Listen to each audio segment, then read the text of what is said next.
When I was in elementary school, all my teachers told me, Marianne, you talk too much, and you need to learn to listen. Well, I don't see my talking too much to be a bad thing. Yeah, my friends are saying, really? No, because I tell everyone, no matter where I am, about Lancaster Story Slam, and I brought a lot of new people here, a couple here tonight.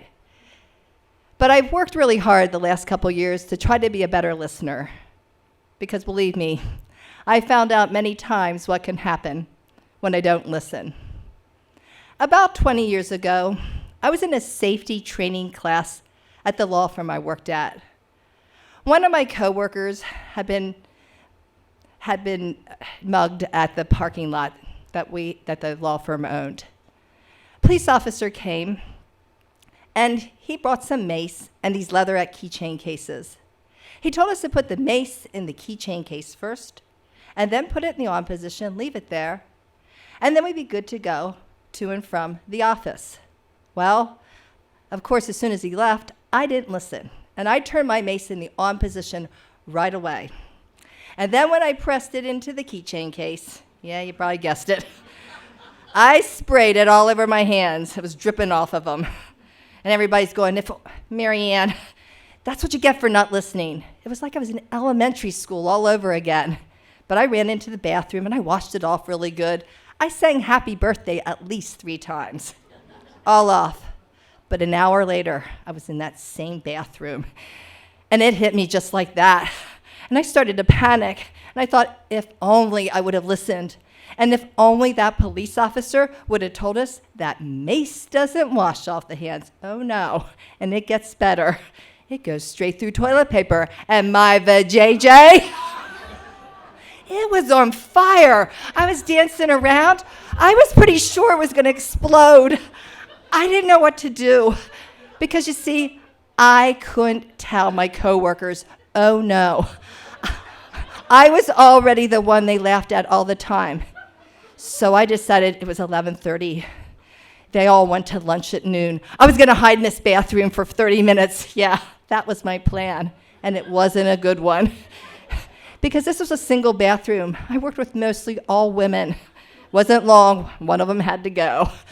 So I opened the door, it was Bev. I said, can you keep a secret? She said, well, sure. Yeah, of course she can.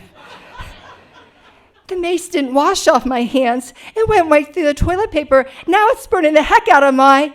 And at the top of her lungs, she yelled, oh my God, Marianne, you got mace in your vajayjay? This was my secret keeper.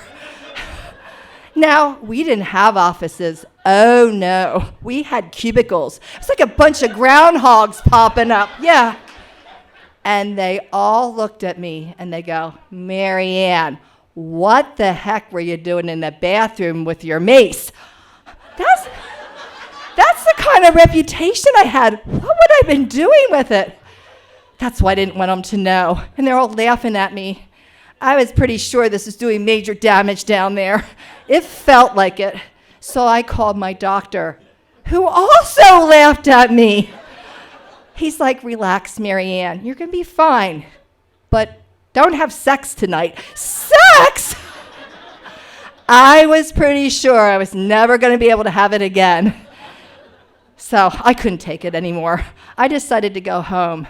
And as I started that long walk down that alley, I immediately see the police officer that sold me that mace.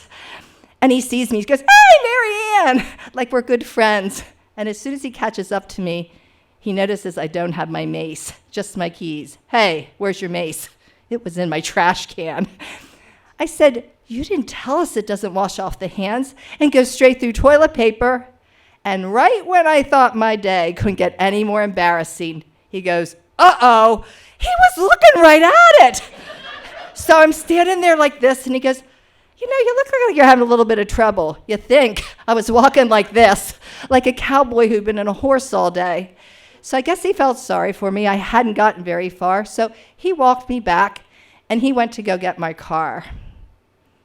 As I was standing there, my coworker who had been attacked in the parking lot came out of the back door. She still had a lot of cuts and bruises all over her face and her arms, and this had happened a month or two before. You see, her attackers had grabbed her ponytail, threw her down the ground, face down, and drug her across the parking lot. Can you imagine?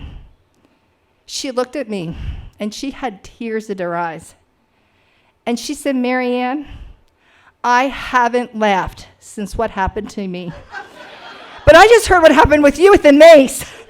And I laughed so hard. I had tears running down my face. Thank you."